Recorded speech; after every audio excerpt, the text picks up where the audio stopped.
Religion has its roots in our biology, but is developed by our culture, not just in the written word, but in what we call prehistory, those hundreds of thousands of years before we wrote anything down. Now, it's easy to think that our religious beliefs are just those that have arisen in us, in Homo sapiens, but it's not true.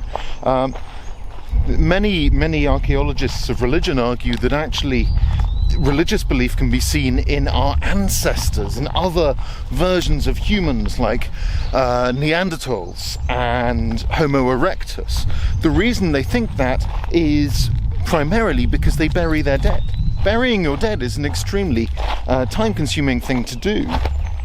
Why not just leave it to be eaten by the wolves?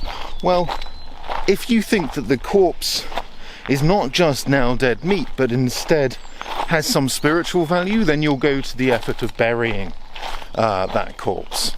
And that is a pretty good indicator that they believed in some sort of life after death, and therefore were in some way religious. But in Homo sapiens, our species, significantly more complex religious kind of artifacts start to emerge. We've known for a while now that there were cave paintings throughout the world discovered everywhere, from France to China. Now these are, contrary to belief, they're not dwellings, they're not houses.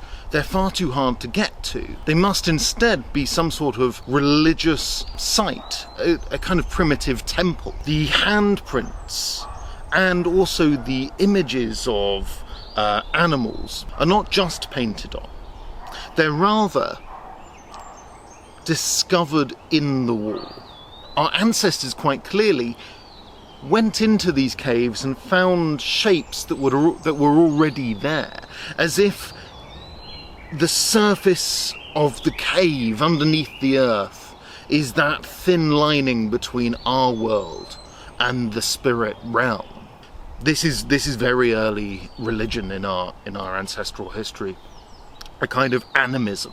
So animism is the belief that the natural world, especially animals and plants and so on, have a spirit of their own. It's the theory of mind, as Reza Aslan thinks, that is imposed upon the world itself. He argues that actually those cave paintings of the beast of the earth that you see don't have arrows going into them, but rather those are souls coming out. Maybe quite a lot of interpretation there. But this belief of our distant ancestors, of the spiritual kind of semi-god nature of the animals, slowly transformed itself into a belief in a man-type god. Just like our theory of mind, we shape our religious beliefs based upon, it seems, our view of ourselves. So this man-god, what's sometimes called the Lord of the Beasts, because he is the master of all animals, the one who will look after them and provide them for you and take care of their spirits once they are hunted down. He's seen in a remarkably wide area. He seems to have been kind of almost the universal god of the prehistoric world. You see him represented in Egypt, in Europe, even in America. But then he's even survived into our religious texts. You can see that all over the place. For instance, Enkidu, in probably the first religious text written down, the Epic of Gilgamesh, is a kind of Lord of the Beasts character. Hermes, in Greek mythology, is half goat, half man, and even Yahweh, one of the Old Testament gods, in the book of Job, is called the Lord of the Beasts.